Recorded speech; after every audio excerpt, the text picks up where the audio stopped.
بسم الله الرحمن الرحيم لا حول ولا قوة إلا بالله العلي العظيم الحمد لله رب العالمين وصلى الله على سيدنا ونبينا أبي القاسم المصطفى محمد اللهم صل على محمد وآله الطيبين الطاهرين لا سيما بقية الله في الأراضين عجل الله تعالى فرجه الشريف اللهم أخرجني من ظلمات الوهم وأكرمني بنور الفهم اللهم افتح علينا أبواب رحمتك وانشر علينا خزائن علومك برحمتك يا أرحم الراحمين. Alhamdulillah, we have tawfiq to continue our studies of Jurisprudential Rules, al-Qawa'id al-Fiqhiyyah.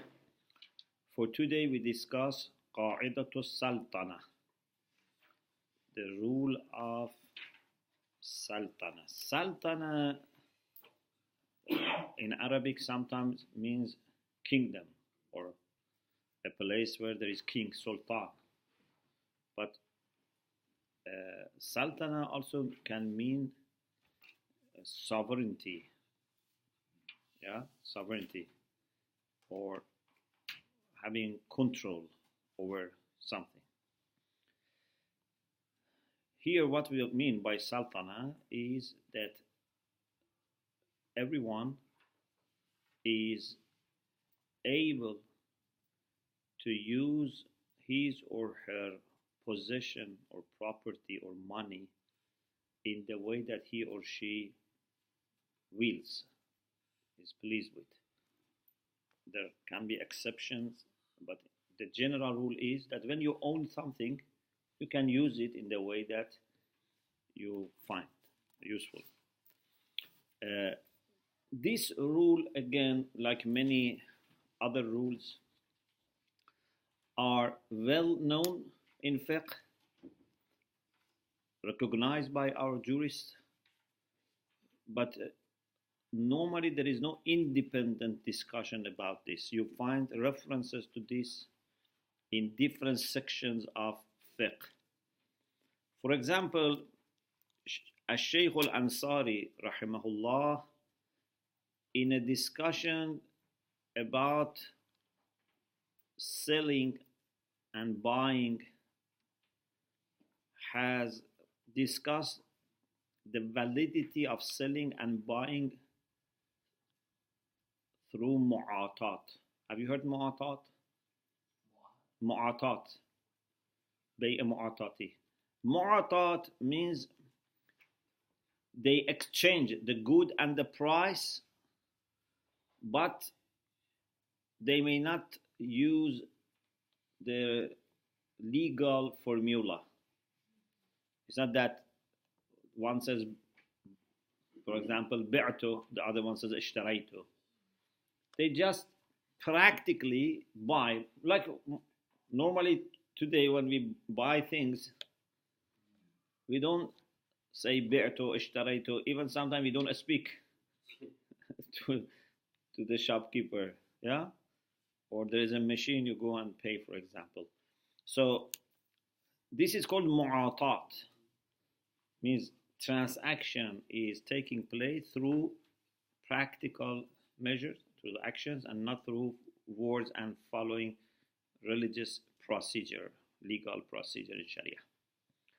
Sheikh Ansari rahmatullah alayhi, in the discussion about bay'ul mu'atat, mentions qa'idatu sultana. When he wants to argue for validity of bay'ul mu'atat, he says, الناس مسلطون على أموالهم. People have sovereignty, they have control over their money and properties. So if I have control, you have control, I give you this money, you take and give me this good. Should work, unless we can prove that it doesn't work. So invalidity needs reason. Another place that they discuss about qa'idatu sultana is when they talk about la dharar. Remember the qaida, the rule of no harm? Yes. So sometimes a question happens, what should we do if there is a conflict between your right as an owner and the harm that you may cause for someone else. For example, if you remember in La Dharar, we had this discussion. If you own a house, and if you want to make a bathroom next to the wall that you share with your neighbor, the neighbor is not happy because it would have leakage, yeah, and would cause, damp or whatever. On the other hand, you say, this is my home. I want to use this home in the way that I want. There is a conflict. So again, fuqaha there, they discuss قاعده السلطنه and its relation with قاعده العدالة. So here and there, fuqaha discuss this qaida, but not independently, unless in the books on قواعد al-Fiqhiyyah. So there is no section or chapter dedicated to this in fiqh. It's inside other discussions. What we inshallah will cover today is again madhmoon al-qa'ida. What's the definition of this rule? Madrakul qa'ida. What's the proof? What are different possibilities in understanding of this rule? Because fuqaha, as we will see, have made 4 different claims. Some have made broader claim, some have been more, economical. Some have made more generous claims, some have been more economical. What are the limits for this rule?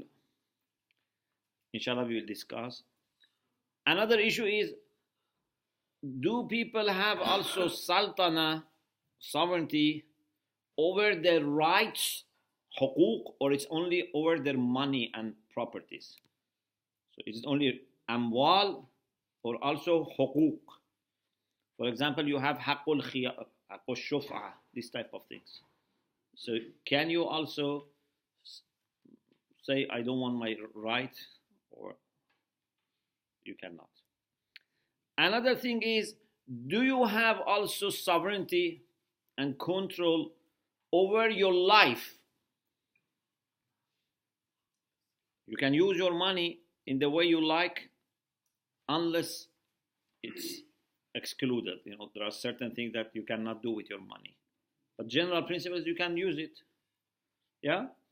So, is it the same with your life? Can you say, I want to give my life, for example, to someone else, or I want to die? Or what about your body? I want to give my eye to someone, my kidney, my hand. Another thing is, what is the relation between this rule and dharar? Salam alaikum. When someone has sovereignty and wants to exercise his sovereignty and another person is going to be harmed, what should we do? Which one precedes? So these are few issues that inshallah we discuss today. So let's start with the first one, and that is madhmoon al-qa'ida. What's the definition or meaning of this rule? There is a point that I wish inshallah everyone listens.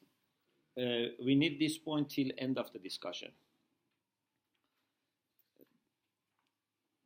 What we mean by qa'idatul sultana is the power that every person has to use his or her money or belongings in the way that he or she decides. Okay? For example, you have a home. You want to use it. You want to give it to someone else. You want to rent it. You want to hold majalis in your home. The general principle is that you should be able to exercise full ownership Okay? This is called Sultana. There is another thing that some people have mentioned, and Sheikh Irwani, the author, says that's not actually Sultana, that's implication of Sultana. And that is, other people cannot use your property without your permission. If I am the owner of this home, no one can enter or use my home without my permission. Okay? And some people, when they wanted to argue for قاعده السلطنه, have mentioned hadiths which relate to this issue. But we say these are actually two separate things, though one implies the other. One thing is that you as owner have sovereignty, have control over your property. This is the meaning of قاعده السلطنه. The other thing which is implied by قاعده السلطنه is that other people need your permission. Because if without your permission they want to use it, it would restrict your sultana. Yeah? It's my home. If without my permission you want to use my home, it's my car, my book, my computer. If without my permission you want to use it, then it means that I would not have full control over it. Okay? So be very clear that these are two different things, although connected. The permission. Yes. So others need permission, and without your permission cannot interact or cannot use your property, but this is implied by your sovereignty, your authority, your ownership, your control. But then we have the same point for qaidatul yad. Someone who has control over a possession indicates ownership. So Yeah, that's different. Qaidatul yad is a sign, it's an amara to find out who is owner. Now we say, you know the owner, whoever is an owner, whether it is proved by qaidatul yad or by bayyana or document, whoever is the owner, what's the power of the owner? Okay? So what are the arguments that can be used to support qa'idatul sultana? Have you understood the meaning? It's inshallah clear. Some people have mentioned siratul uqala. Some people have mentioned siratul mutasharra'a. And there are other things. First we start with siratul uqala. Rational people. If rational people, just because they are rational, al-uqala bima hum uqala. If rational people, because and insofar as they are rational, they have a habit, a practice, that can be hujjah for us if the lawmaker, the legislator, shari' muqaddas has not banned it. Yeah. So if uqala do something and shari' says this is not acceptable, I need you to do more careful, checking and things. For example, there are some types of riba that maybe uqala have no issue with. Yeah. For example, you take 2 kilograms of rice, which is not very good, and give 1 kilogram of very good rice. Uqala may say, this is okay, this is not riba. But Shari'ah says, no, this is riba. So Shari'ah can have extra requirements. You understand? Like for example, Uqala may wash their hand once, but doctors may wash their hand twice. Yeah? So don't be surprised that how something is done by uqala and still Shara may ban, because Shara expects us to be more careful. Okay? But if something is done by uqala, as whom uqala, and Shara has not banned it, it's a sign that it is acceptable to Shara. But you have to prove that this was done by uqala in the time of Shara as well. If uqala today start doing something, you cannot say Shara is happy, because Shara is not now, among us visible and I don't want to say absent, but it's not communicating to us directly. Okay? So you cannot use Bana'ul Uqala today as a sign of acceptance. But if you can make sure that this Bana'ul Uqala goes back up to the time of Ma'soom, and Ma'soom was okay with this, then that Bana'ul Uqala becomes valid. Is it clear? So, what do you think? Do you think today uqala have this habit that when someone is owner, they have control over their property? We say yes. Do you think this is something new? Or it seems that it should always be there, that when people owned something, they had control over it. So we can be sure that this Bana'ul Uqala is not something new and has always existed, including the time of Ma'soom. Some people have said, we can say there is Siratul Mutasharra'ah. Religious people also have had this habit. We mentioned a very delicate issue last session. Who remembers? What's the difference between Bina'ul Uqala and Siratul Mutasharra'ah? We said something very delicate. How we can rationally justify Bina'ul Uqala or Siratul Mutasharra'ah. For Bina'ul Uqala, what do you need? Conduct of the rational people. You need to make sure that this was done by Uqala in the time of Ma'soom, and Ma'soom has not banned it. For Siratul Mutasharra'ah, what do you need?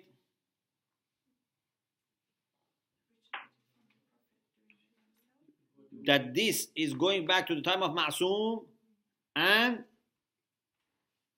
do you need to prove that Ma'soom didn't ban it? No.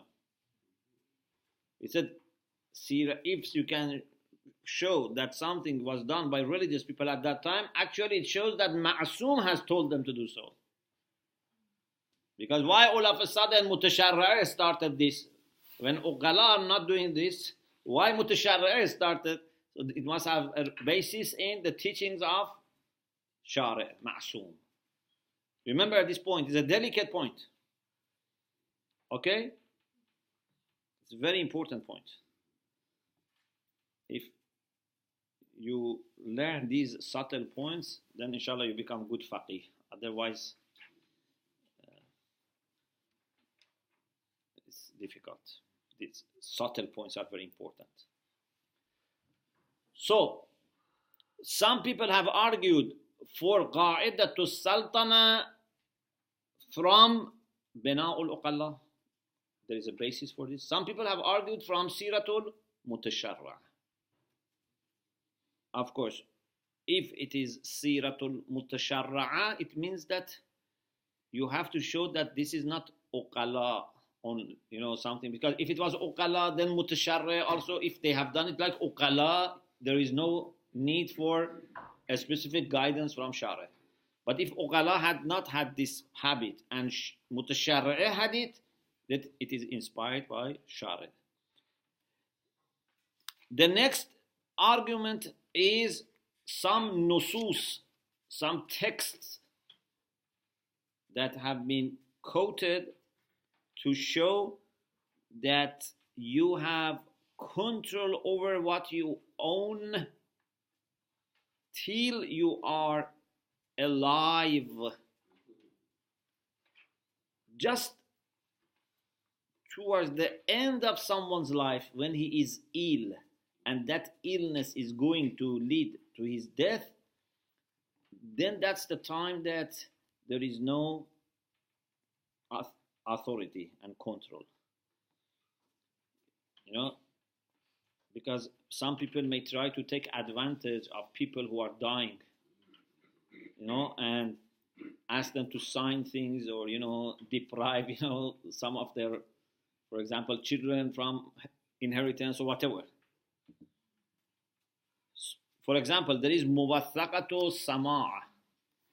Sa'altu Aba Abdullah alayhi salam. I asked Imam Sadiq alayhi salam an atiyat al-walid liwaladihi, the gift that a father gives to his child. Is it okay a father gives something to his child? Imam alayhi salam said, Amma idha kana sahihan fahuwa maluhu yasna'u bihi ma sha'a. If he is healthy, he has full understanding, he is healthy, it's his money, he can do what he likes. Yeah? He can give to his son, he can give to a stranger. It's his money and he is healthy and he has understanding. فَهُوَ مَالُهُ يَصْنَعُ بِهِ مَا شَاءَ. Of course, a mu'min should be just, should be fair, should not, discriminate against some children. Those are other issues, but from a legal point of view, he has ability to give to others or to give to his child if he is healthy and well. وَأَمَّا فِي مَرَضِهِ فَلَا يَصْلَحُ. But if he is ill, and it seems that this illness is illness that leads to death, then it's not okay. He should not give to his child something. So, when Imam alayhi salam says, إِذَا كَانَ صَحِيحًا فَهُوَ مَالُهُ يَصْنَعُ بِهِ مَا شَاءَ, doesn't this mean that people have sovereignty and control over their property? Yeah? It shows that if you own something, you have the right to use it. You have the power to use it in the way that you like. Exceptions, of course, are different. Some people have said we have ijma', consensus, about قاعده السلطنه. Actually, this is used with a phrase, الناس مسلطون على أموالهم. People have control or sovereignty over their properties or their money. So some said there is ijma'. Some said this is hadith, famous hadith. Inshallah, we come back to the validity of these arguments. Some have tried to argue from the Quran. Quran says in Surah Nisa, verse 29, أعوذ بالله من الشيطان الرجيم يا أيها الذين آمنوا لا تأكلوا أموالكم بينكم بالباطل إلا أن تكون تجارة عن تراض منكم. O those who believe, do not eat, means do not use money of each other in a false way, unless there is mutual consent. It means that I cannot waste my money and I cannot also waste your money. We cannot take money without doing anything. I just charge you without giving you anything. There must be a mutual agreement, a kind of like trade, a kind of exchange. So some people said, then this shows that when there is taradi, when there is mutual agreement or consent, it's okay. It's okay to use your power of ownership. Or verse 4 of Surah Nisa. وَآتُوا النِّسَاءَ صَدُقَاتِهِنَّ نِحْلَةً فَإِن طِبْنَ لَكُمْ عَنْ شَيْءٍ مِّنْهُ نَفْسًا فَكُلُوهُ هَنِيئًا مَرِيئًا. People should give to their wife dowry, their mahr. And it's not permissible to deny or deprive them from their mahr. But if the wife says, I am completely happy that you take this mahr and use it, that's fine. So from this point, we realize that it's a matter of ownership, because someone has the ownership, can say, you can use it. Okay? Okay, say, I don't want you to use it. So this is an instance of the general rule of الناس مسلطون على أموالهم. We have also hadith which is famous. لا يحل مال امرئ مسلم إلا عن طيب نفسه. Money or property, possession of another Muslim is not halal unless he is happy. Of course, this was about a Muslim community. It doesn't mean that you can take the money of other people because they are not Muslims. Even there, you have to respect ownership. But because these people were Muslims, so it was, they were talking about Muslim.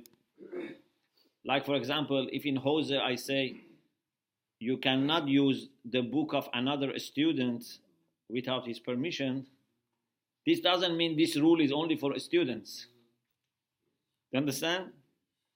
It's a very important point, because sometimes people want to say these rights that we mention are only for Muslims or believers because the text uses the term Muslim or believer, but this can be as an example. So you need to find out whether this is limiting or it's just an example. You get the point? So, لا يحل مال امرئ مسلم إلا عن طيب نفسه. It's not permissible to use money of another Muslim except if that person is happy. As I said, this is not only for Muslims, but the context was a Muslim society. Sheikh Irwani says there are objections. Ijma, first of all, let's start with ijma. You remember we kept saying that al-ijma' al-madraki or muhtamal al-madrakiya laysat hujjah, laysa hujjah. When ijma' is based on a madrak, on a reason, we have to look at that reason, not ijma'. So if all ulama have made one fatwa, the same issue, they issued the same fatwa, but based on one hadith, I have to look at that hadith, not their ijma'. I have to see whether that hadith is authentic or not, whether I agree with them in understanding that hadith or not. Ijma', which is based on madrak, is not accepted. That madrak has to be investigated.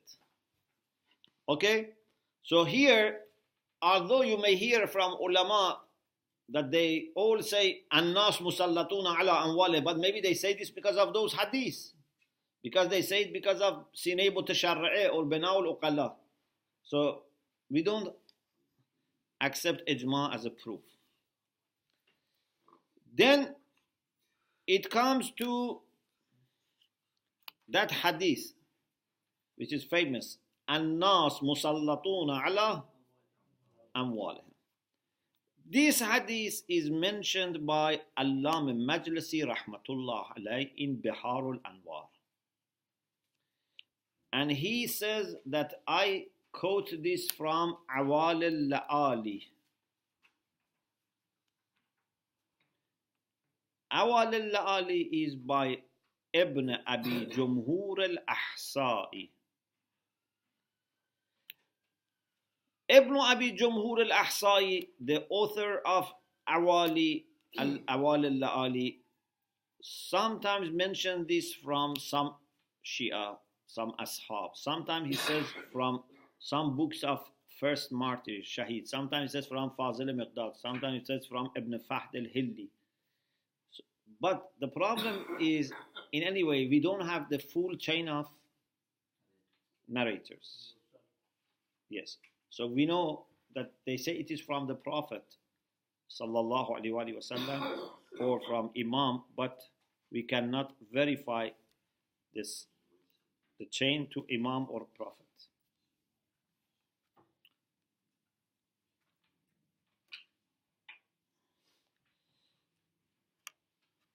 He says in all the cases that we know, it's mursal from Prophet Muhammad sallallahu alaihi wasallam.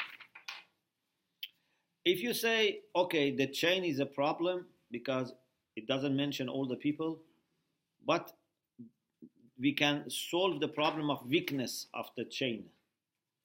If you remember in Usul, we had this discussion that sometimes weakness of the chain can be supported by shuhra, by being famous. But we had two types of shuhra, ash-shurhatul riwa'iyya, ash-shurhatul fatwa'iyya. Shuhratul riwa'iyya is good because it means that this hadith is very well known and narrated many times. But here we don't have shuhratul riwa'iyya because all goes back to Awal al-Ali. Before him, it was not mashhur.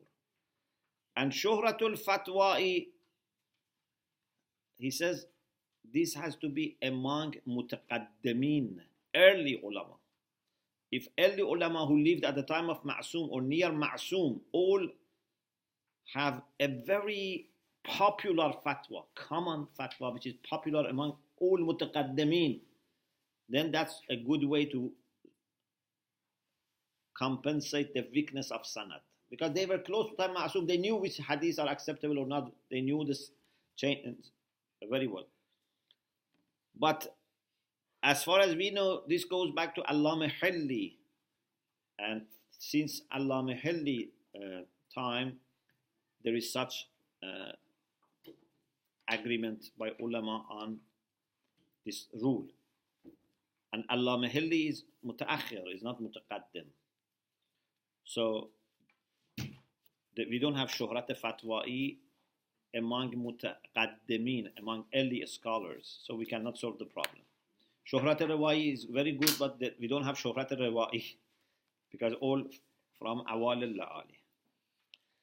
But what about those hadiths that says there must be permission to be able to use?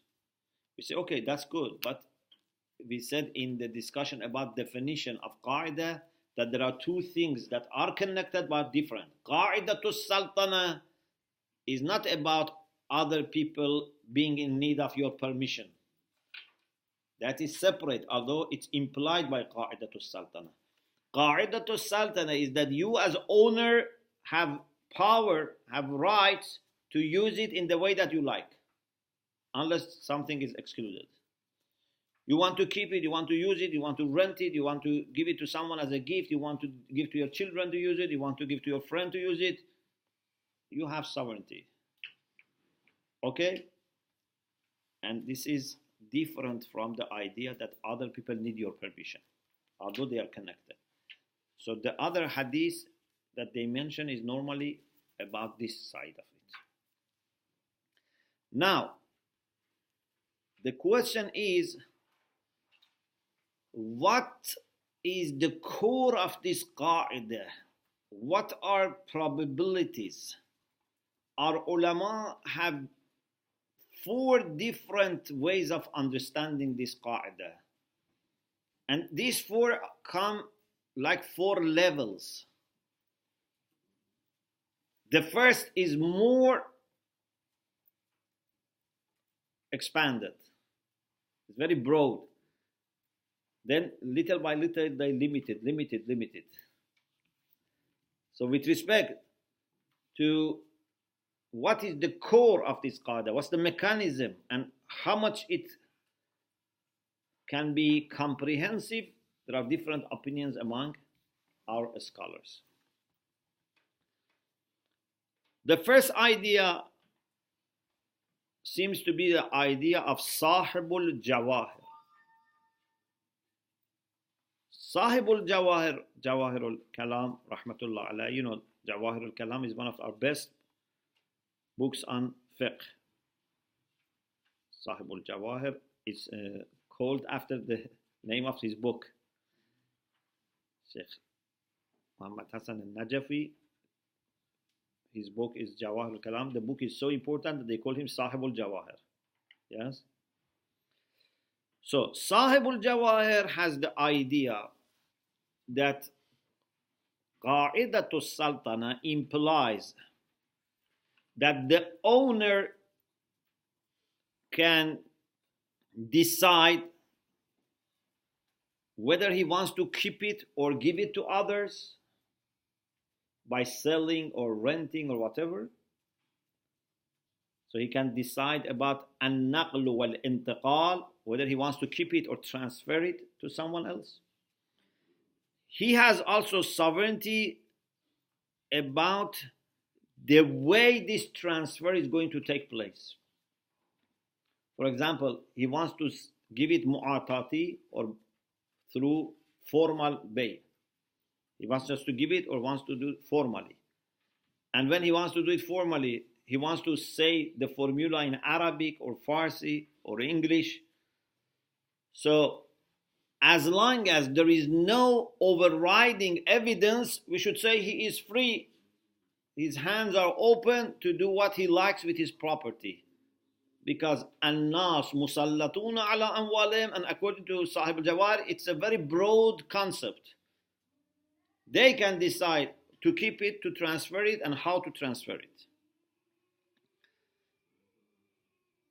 The next opinion is by Sheikh al-A'zam al-Ansari. Sheikh al-Ansari rahmatullah alayhi has a more modest claim. He says from قاعده السلطنه we understand that people have authority, whether they want to keep it or transfer it. But how to transfer it, it has to be learned from Shari. So, if they want to do bay, they can. If they want to do renting, they can. To gift it, they can. But if they want to do bay, it is Shari who tells them how to say it. It has to be Arabic or not. Okay?